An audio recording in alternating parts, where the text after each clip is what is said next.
This is the day that the Lord has made. Let us be glad and rejoice in it. I was glad when they said unto me, let us go into the house of the Lord. For he has shown thee, O man, what is good. And what does the Lord require of thee but to do justly, to love mercy, and to walk humbly with our God? Good morning. We welcome you this morning to the Andrew Rankin Memorial Chapel, streaming virtually. As we come together in this very turbulent time, we pray God's blessings upon you as we seek to worship our God in spirit and in truth. This morning and in the weeks ahead, the chapel will move to a virtual format. This format may include all live and sometimes live and pre-recorded components. This morning, we are indeed blessed to hear Dr. Cornel West, who reminds us to never forget that justice is what love looks like in public. To stay up to date and support the ministry of the chapel, visit our website, chapel.howard.edu, or follow us on social media at the handle Howard U Chapel. Now let us be still for a moment and prepare our hearts and our minds for prayer. Most gracious and loving God, before any human hands touched us, you already knew us. You are closer to us than even our own thoughts. You know us, and yet you still love us. And because you love us, in times of trouble, we come to you, for you are a healer more than you are a judge. In times of uncertainty, while physically distancing ourselves from others, we pray that we will grow closer to one another and closer to you. We come this morning praying for healing, not only for ourselves, but for all throughout the global community who are being impacted by this virus. We pray for the healthcare workers and their families. Thank you, O God, for their sacrifices and their commitment to serve humanity. We place before you all who are grieving the loss of loved ones. O God of comfort, comfort now and touch them where they hurt, in their secret places, in the places too sensitive for human words to touch. We give to you our leaders.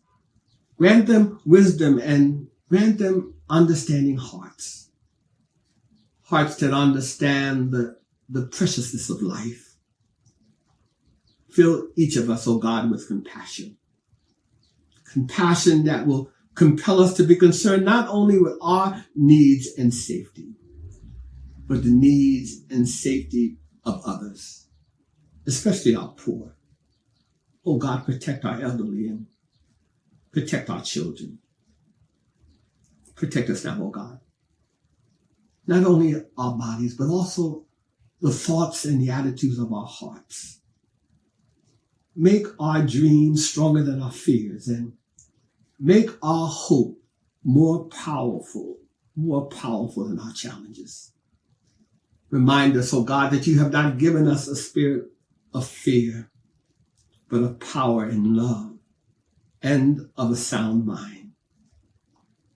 Now, oh God, because you have the whole world in your hands, we're going to let go of our doubts and fears, and we're simply going to trust you.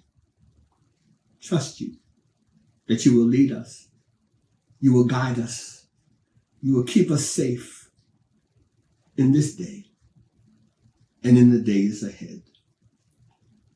Now adopt thy still dews of quietness until all our striving cease. Take from our souls the strain and the stress, and let our ordered lives confess the beauty of thy peace. Hold us now, O God. Hold us in your love until we learn how to love. In Jesus' name we pray. Amen. It's very difficult for me to find a way to introduce Dr. Cornel West. He's very dear friend, and he's been coming to the chapel for at least 23 years.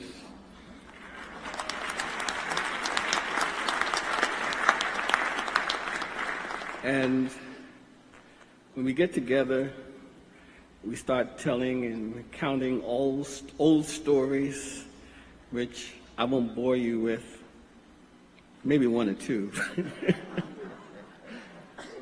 But you get at that age and you just can't help yourself.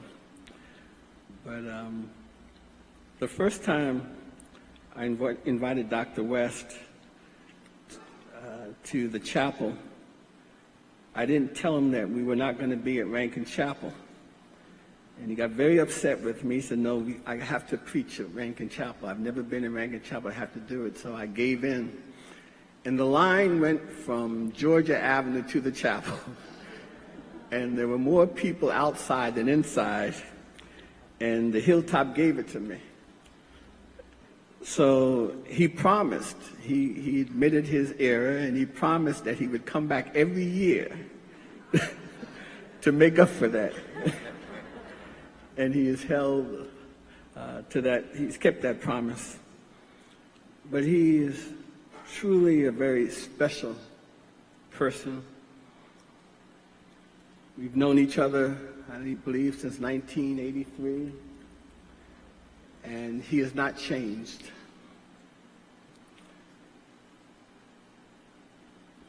Cornel West, and I will introduce him maybe using his own quotes, is a scholar. And he says that deep education requires an habitual vision of greatness. Servant. Dr. West says you can't lead the people if you don't love the people. And you can't save the people if you don't serve the people. He's an activist. And in his words, justice is what love looks like in public. He's a lover of music, in my mind. I'm a blues man in the life of the mind. I'm a jazz man in the world of ideas. There are many people who we celebrate because of what they have achieved by the way of their gifts and their talents. And we do have reason to celebrate his genius and his achievements. But it's important for me to say, particularly in front of our students, that if Cornel West was not the scholar, the activist, the Renaissance man that he is, those of us who have the pleasure of knowing him will still honor him because he has a heart of gold. He is simply a wonderful human being. Some years ago, Dr. West, this is the last story I'm going to tell, but he was on a book tour with Michael Lerner. They had just written a book about the Jewish and African-American relationships, and we had a crisis on campus, and I called him and I asked him would he come, and they changed their schedule to be with us, and I promised him that there would be no press, just he and Dr. Lerner talking to students privately. He changed his schedule, and he came, and I went to pick him up at the airport. On the way to the airport, I received a call from the president of the university asking me would I consider letting the press in. And I thought about it, and she convinced me of why I should do that. So I went to Dr. West, and I waited for him to tell me off. He had all reason to do so. And he looked at me, and he said, Brother Bernard, you got me in trouble. I said, what's wrong? He said, I promised my mom that the next time I'm on television, I would let her know that she was tired of hearing from other people about her son. You remember that? And he ran to the phone and made a call to his mom. That's Cornel West. He's such a great heart. And whenever he comes, he's the last person to leave the auditorium because he wants to greet everyone. And he has that gift of making you feel that you've known him all of your life. And he's a very special person. I'm going to ask that you pray for him as he comes to bring us a word. Following the selection from the chapel choir, we will be blessed in the words of my dean, Dean Crawford. We will be blessed to experience the preaching, the teaching of Dr. Cornel West.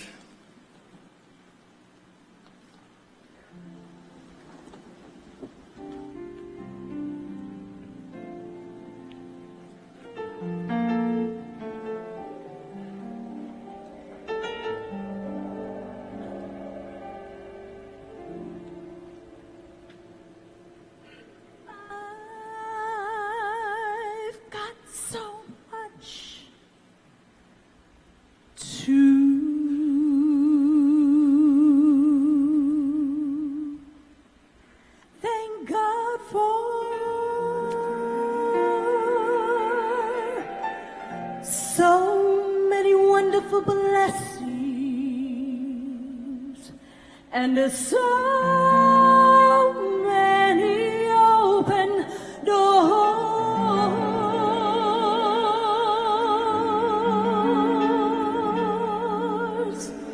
I'm around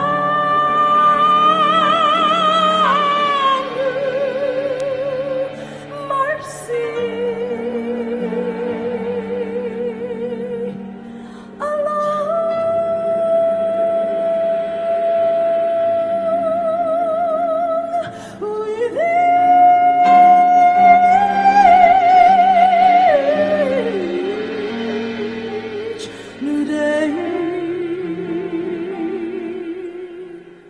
That's why I praise you,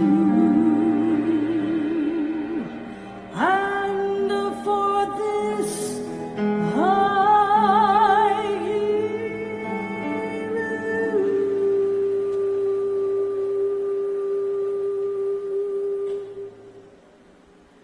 praise.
every mountain, every hilltop. Oh, that song is the story of my life. 64 years, a black man in white supremacist America, and still in my right mind at least 5 days a week. Pray for me for the other 2 days. My dear Reverend Dr. Bernard L. Richardson. Oh, I love this brother. I respect this brother. 25 years, 1/4 of a century, he has been rendering high-quality service in this space. Let us show our love for our brother. Let us show our love for Reverend Dr. Bernard L. Richardson.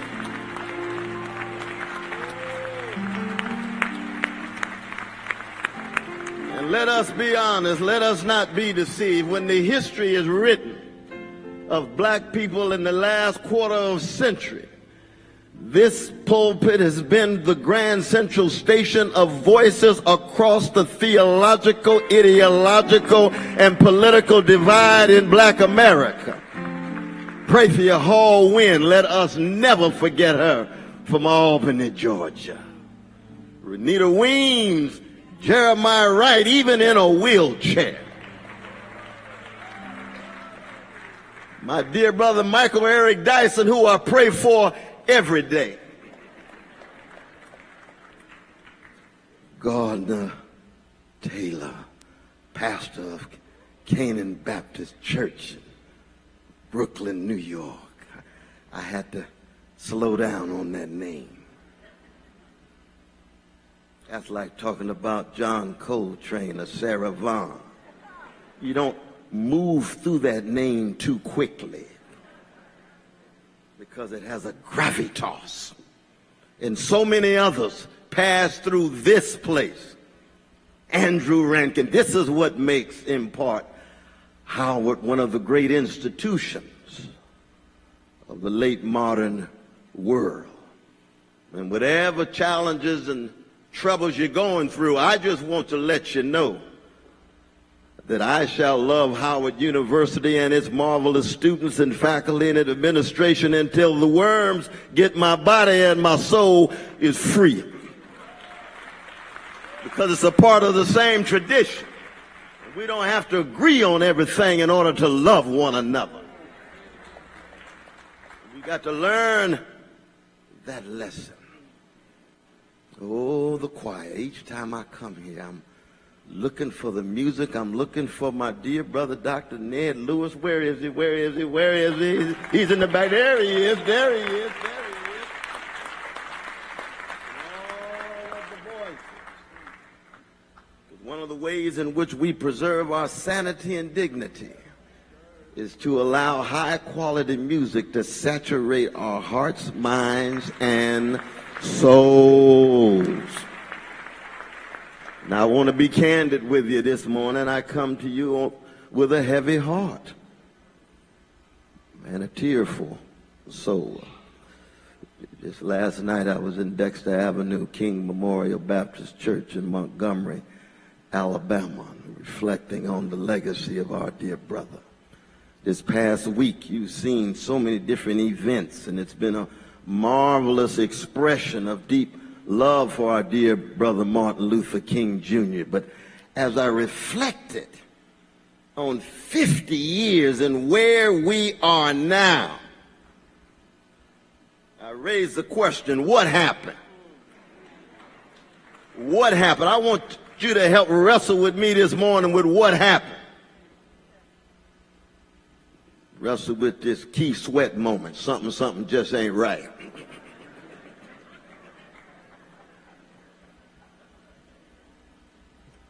Compared to Martin King, a Fannie Lou Hamer, a Ella Baker, a Marion Wright Edelman, so many of us are moral midgets and spiritual dwarfs.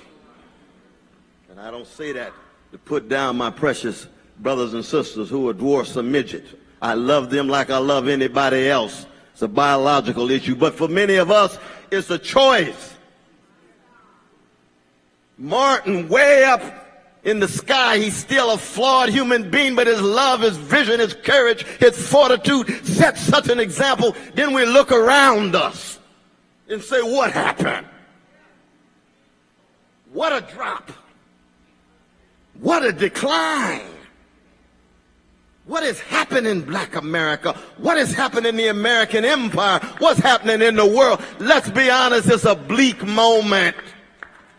I don't care how much money you have. I don't care how big your mansion is. I'm talking about the state of your soul and the state of the least of these in our community. Can you imagine Brother Martin returning and seeing 1 out of 2 black children under 6 living in utter poverty in the richest nation in the history of the world? Can you imagine the 30,000 bombs dropped in 5 different countries every year for the last number of years? And Brother Martin died in part because he loved Vietnamese babies in the same way he loved black babies. He believed that Jesus loves all the little children, all the children of the world, red and yellow, black or white. They are precious in his sight. He believed it. And what we love about Martin and Malcolm and Ella and Fannie Lou and Mary Wright Edelman and the William Burroughs of today, they say what they mean and they mean what they say. How rare that is these days. And our younger generation understands the cost of that. I want to apologize to young brothers and sisters under 35 years old. And I speak on behalf of myself, but maybe some old school brothers and sisters too. We need to render an apology and say we haven't loved you enough. We haven't attended to you enough. We haven't cared for you enough. We oftentimes were too busy in our own activity and didn't have the same organic connection, because I know I'll never be half the man my father was. And I got 2 children and I love them to death, but oh, I was not able to love them the way my father and mother loved me. Oh, I was on the run too much. I had too many things to do. But Mom and Dad were there for me. Reverend Willie P. Cook was my pastor. He wasn't a CEO.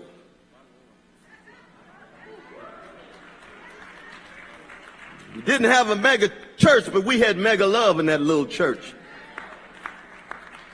We had mega justice in that little church, and our prison ministry was bigger than our building fund. Oh, that's the chocolate side of Sacramento, California. That's where I come from. That sets a standard, a high standard, and the younger generation these days have tremendous difficulty being in touch with the highest standards of such a great people and a grand tradition. There's been no other people in the modern world other than black people who have been on intimate terms with catastrophe and dished out such levels of creativity and compassion. That's what makes us a blues people. The blues is intimate terms with catastrophe and transfiguring your suffering into levels of creativity and compassion that the world doesn't understand. It doesn't make any sense to say, nobody knows the trouble I've seen. Nobody knows but Jesus. Nobody knows the trouble I've seen. Glory, hallelujah. Where does that joy come from? Too many of our young folk locked into a joyless quest for insatiable pleasure. Get all the pleasure in the world, all the bodily titillation and stimulation in the world, and your soul is still empty and shallow and hollow, and you don't know how to endure catastrophe. So when catastrophe hits you, you're ill-equipped. You don't have the armor. You're unable to deal with it. We got to apologize to young brothers and sisters. They're out there dangling on their own too often. And I'm not accusing older folk of not loving your kids. Now, don't misunderstand me. But I'm just saying, you check yourself in terms of the love that came your way from your mama and your daddy and your grandparents and your aunt and your uncle and your deacon and your trustee and your coach and your jazz teacher. And then do you think that young folk receive that kind of love? Maybe they did. Inform me. I could be wrong, but I'm speaking for myself this morning.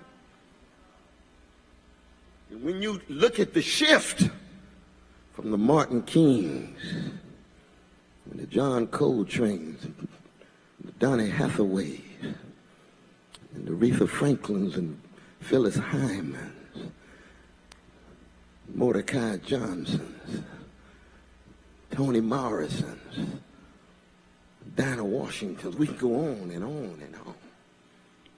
It takes us precisely to the question. Raised by a genius on the south side of Chicago in her mid-20s named Lorraine Hansberry, in a Raising in the Sun of Mama. There's never been a figure on the stage with more love than Mama in the history of this nation. And what was the question and query she was wrestling with? How do I pass on the legacy of the love of truth and love of beauty and love of goodness and love of God to my children, to Benitha, to Walter, and then to Tavis? And she had tears in her eyes. Her heart was broke. Because she said, lo and behold, no matter how well these children do professionally, if they're not spiritually equipped, they're still going to be simply well-adjusted to injustice and well-adapted to indifference and turn their backs on the least of these. They'll lose what the biblical vision of the world is all about. They have all the status and spectacle in the world, but they'll have a stare with no vision. And somewhere I read, where there is no vision, the people perish. So we got to deal with the love deficit to answer my question. What happened? Love is no plaything, especially for a hated people. When you love yourself, when you've been taught to be hated by every major white supremacist authority in the culture that liberates and emancipates you in such a way that you feel as if you've been baptized. Now, I'm a Christian, which means you still need to get at the cross, at the feet of the cross. You still need to be washed. You need to be transformed. That's true. But oh, we know Malcolm Little was transformed by the Honorable Elijah Muhammad. That brother came out with something new called Malcolm X, and the language that he had was what? One in which it had heart and backbone. When he said white brothers and sisters are devils, he meant it. He was wrong. When he changed his mind, he said they're not devils, it's just too many of them have devilish behavior. He was right. But he said what he meant, and he meant what he said. Sincerity was credential. So it was with Martin Luther King Jr.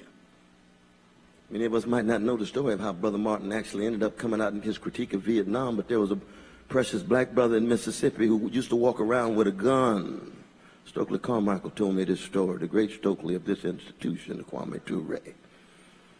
And Martin convinced him to put that gun down and join the march. But that same brother ended up in Vietnam. When Martin went back to Mississippi, he couldn't wait to see him. And his mama said, no, he got killed in Vietnam. And Stokely said, see, you taught him to be nonviolent in Mississippi, but you didn't teach him to be nonviolent in Vietnam. Martin loved that brother. He said, I've got to be consistent. I've got to have constancy. I've got to tell the world something deep inside of me. And what did Martin say at the end of his life? It's so sad that people never understood me. Never understood my calling. Never understood my commitment.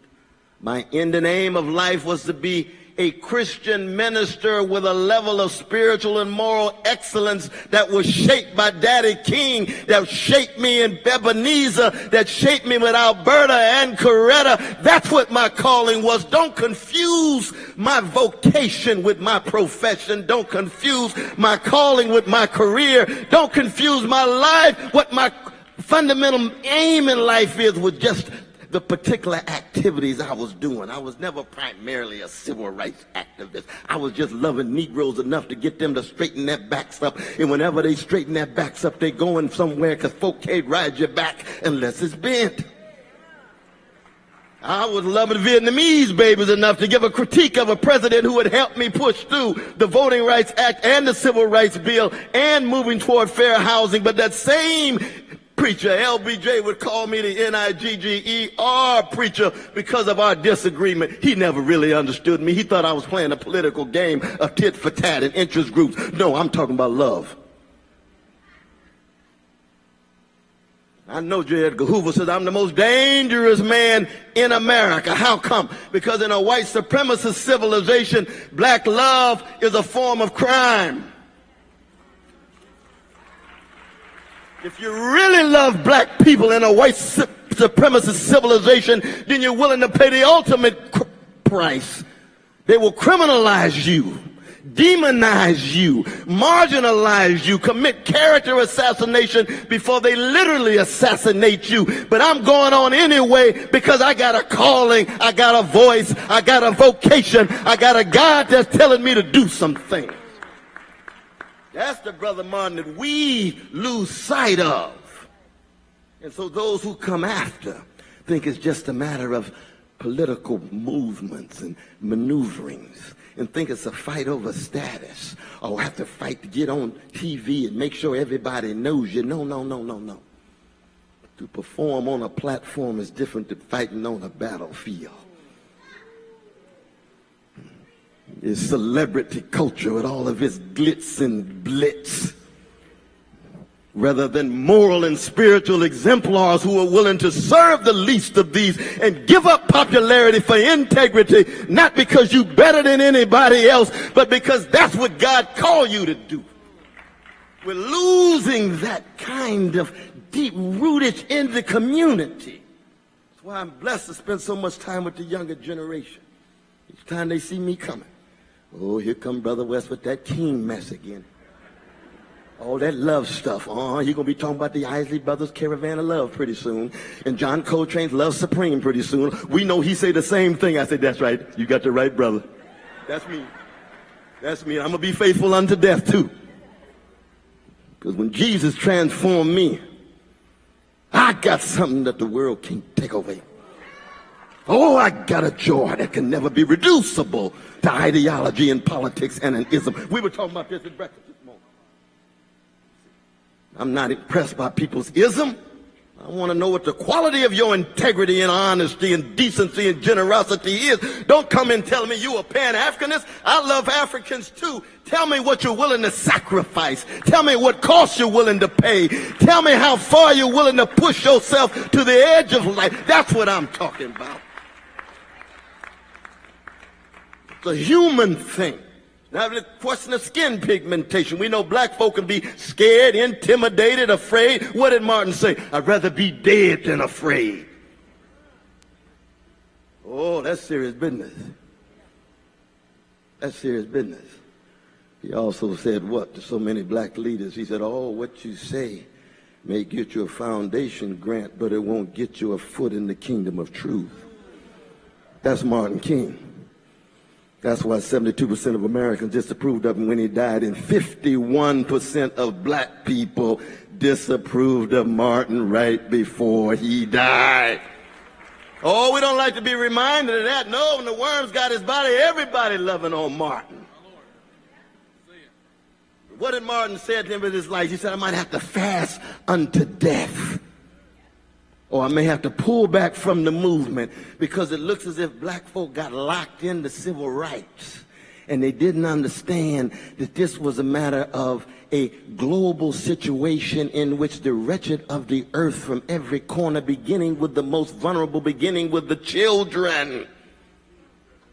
That's again why Mary Wright Edelman and William Barber are so fundamental in our moment. Last remnants of the best of the truth-telling and the witness-bearing.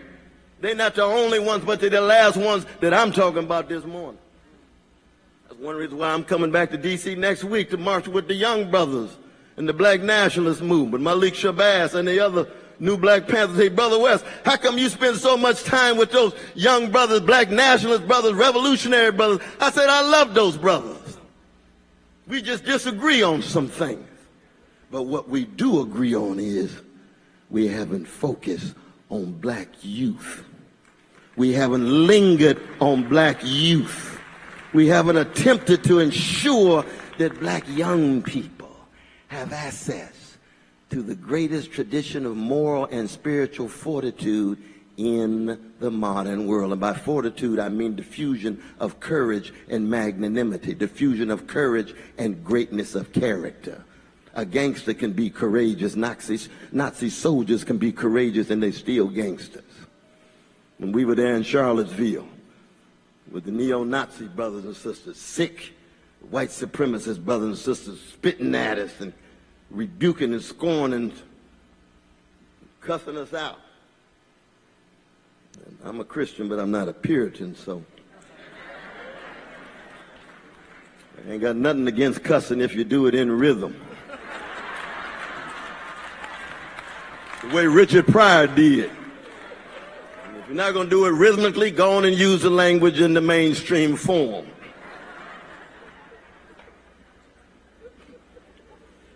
But they come right up to us. We singing This Little Light of Mine. They about to crush us like cockroaches. They say, we don't understand. You're not supposed to understand. I'm in the world, but not of it. I'm not proceeding based on your criteria. I got a higher connection. But they were courageous. They come to die. They were just thugs who were courageous. They didn't have magnanimity. They didn't have greatness of character. That's what we learn in the Alpha. Where's my Alpha brothers? Where's my Alpha brothers over here? Wave your hand. Wave your hand. Oh, Martin Luther King Jr. was an Alpha. So was W.B. Du Bois. So was Donny Hathaway. So was Paul Robeson. So was John Hope Franklin. So was, we can go on and on and on. I don't want to embarrass anybody else.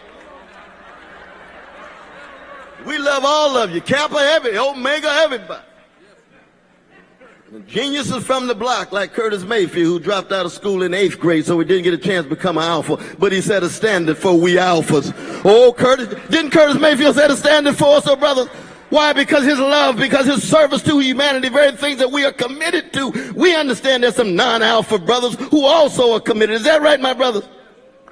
I'll see some heads going. I don't want to start meddling this morning, but the important point is that we talking about an unarmed truth and an unconditional love that's bigger than all of us. I don't care what sorority, non-sorority, fraternity, non-fraternity. I don't care what neighborhood or hood you're from. It's a choice you make as a human being in the short move in your life from your mama's womb to tomb. And that's what Martin and the others did.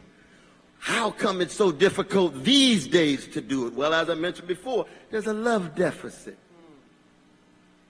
We live in a market culture. We are taught from the very beginning of our lives that this is a survival of the slickest. We ought to be obsessed with the 11th commandment, thou shalt not get caught. You want success by any means, and you give up on greatness.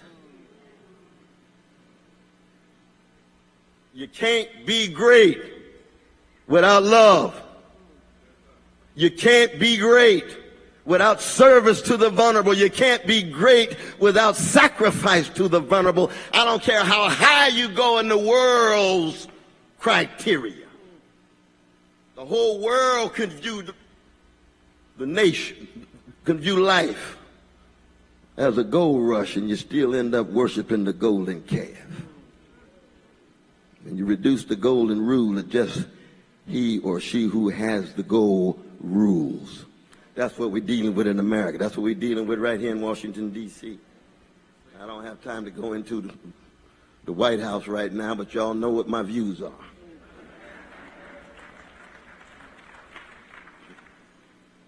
We're dealing with a gangster.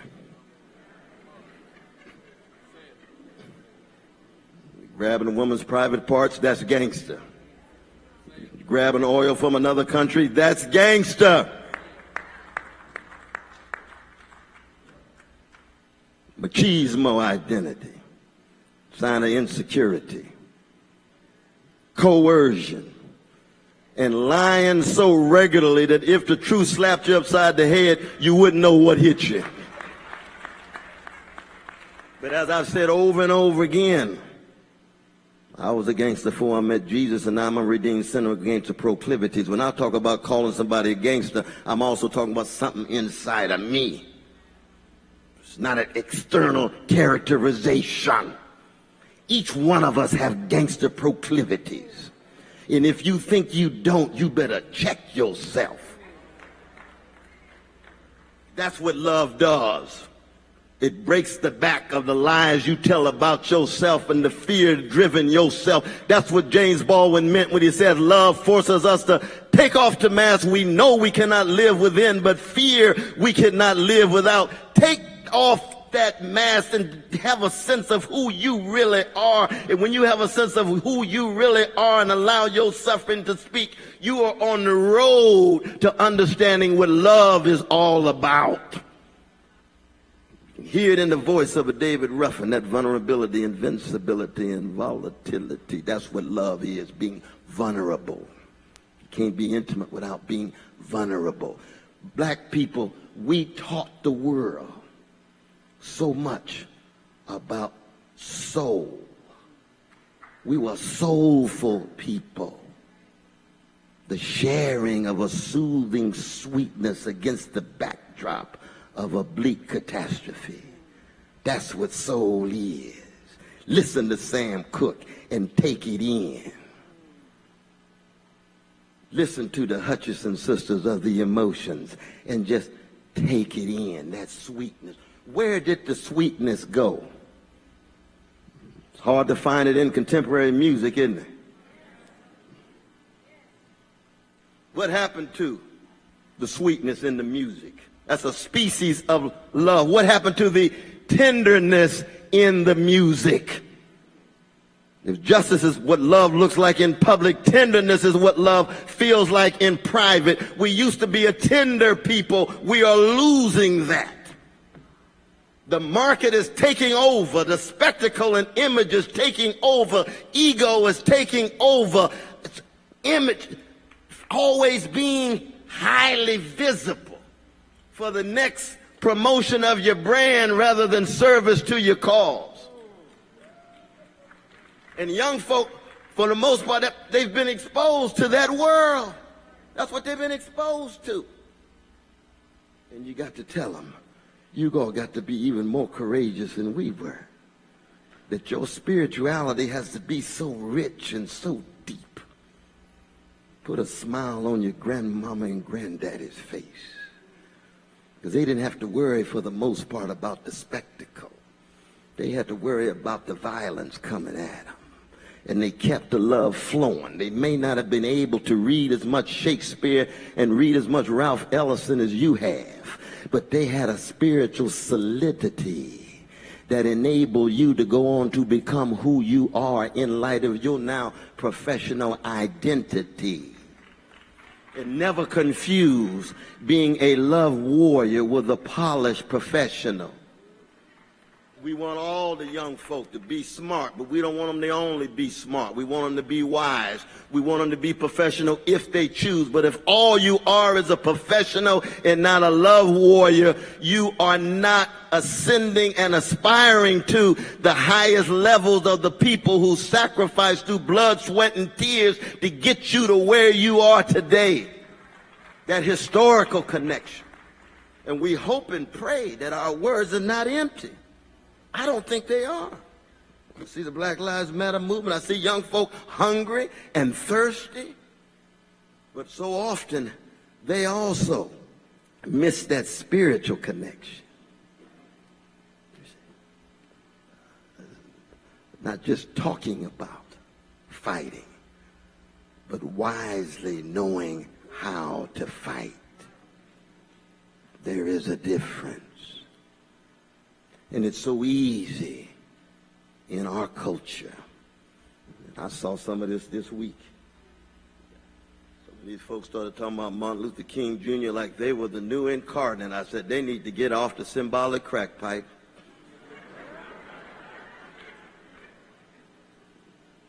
No. Miles to go before you sleep. And Martin was gone at 39. And they in their 60s and 70s. And I'm not saying that's to put them down. I'm saying this to tell the truth.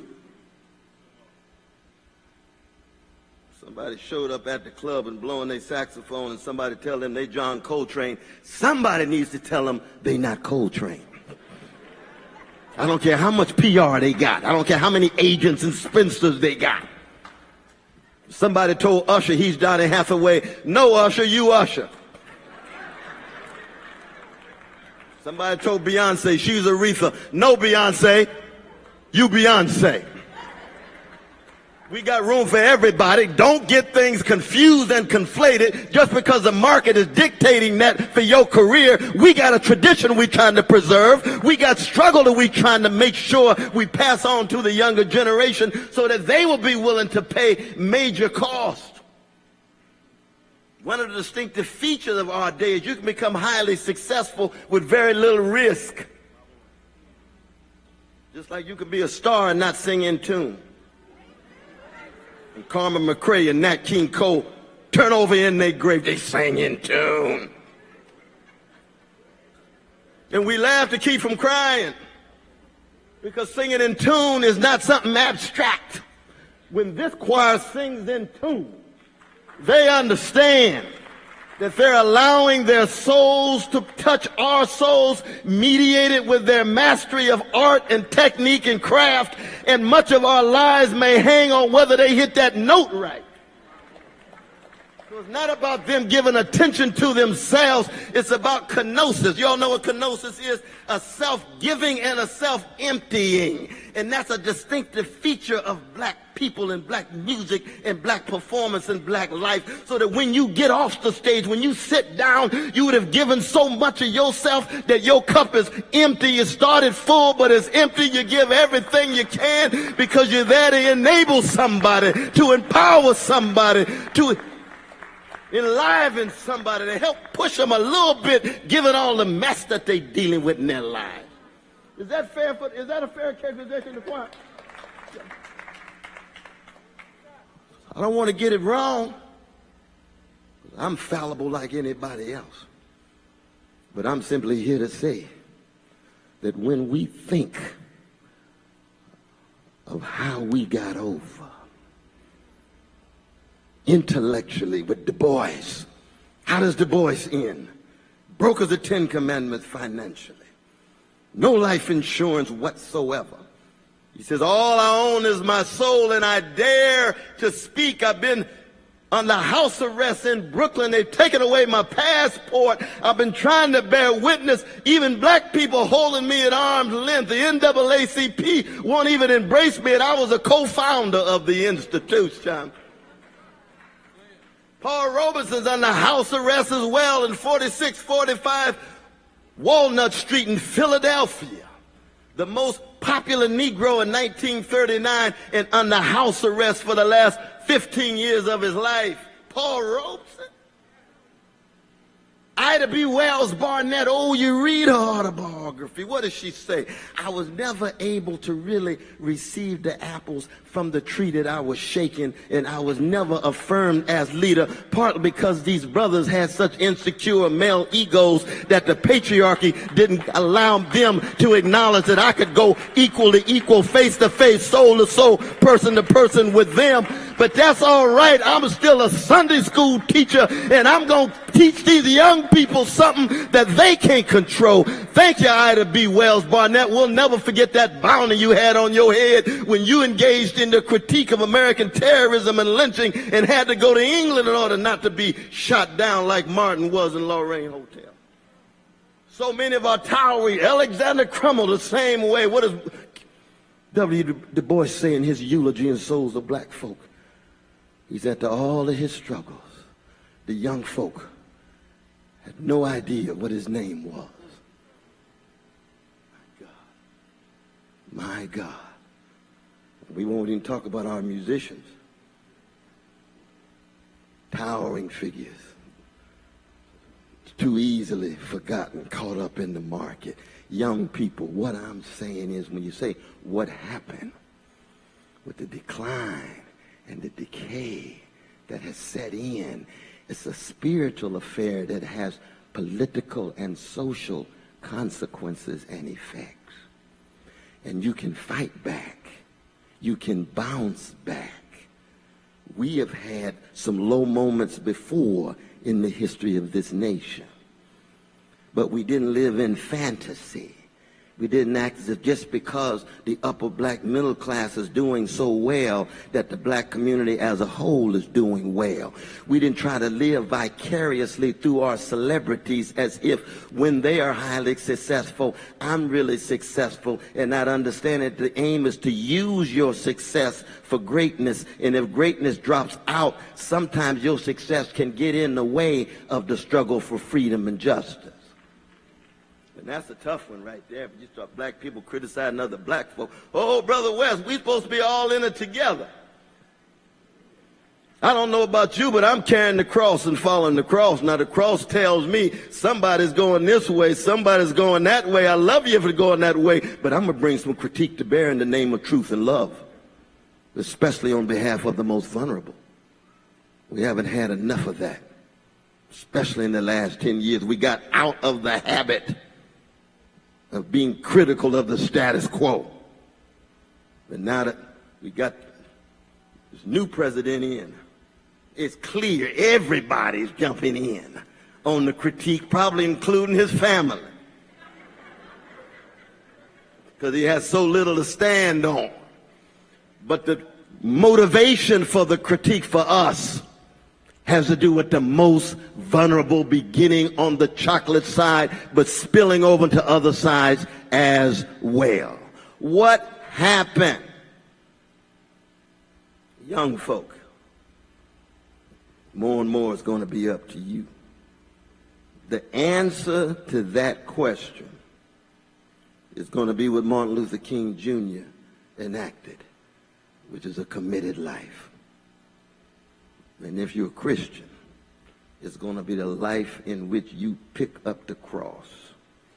You pick up that love, you pick up that truth, you put it on your shoulder, you bear that cross. Must Jesus bear the cross alone and all the world go free? No, there's a cross for everyone, and there's a cross for me. And yes, like Martin, you end up crucified on that cross. Because if you're serious about following Jesus, there is no Easter without Good Friday. There's no resurrection without crucifixion. There's no willingness to serve and sacrifice without you emerging in that new life. But it's so easy to jump to Easter and downplay the Good Friday and that Saturday that mediates between that Easter and Good Friday when God is dead. And the blues line of Jesus himself, my God, why hast thou forsaken me? What happened in the last 50 years that the God that so many of us are willing to serve seems as if forsakenness is manifest in so many different ways. This is a sobering and a solemn message in a bleak moment. And we don't even deserve to talk about hope unless we wrestle with this despair. To be human is to wrestle with despair and not to allow despair to have the last word. I don't even like to use the word hope too often these days. I'd rather try to be a hope than talk about hope. And we got to try to be a hope if you're serious about the Jesus that so many of us bank our all on. Do we have what it takes, Howard University? We don't know. We don't know.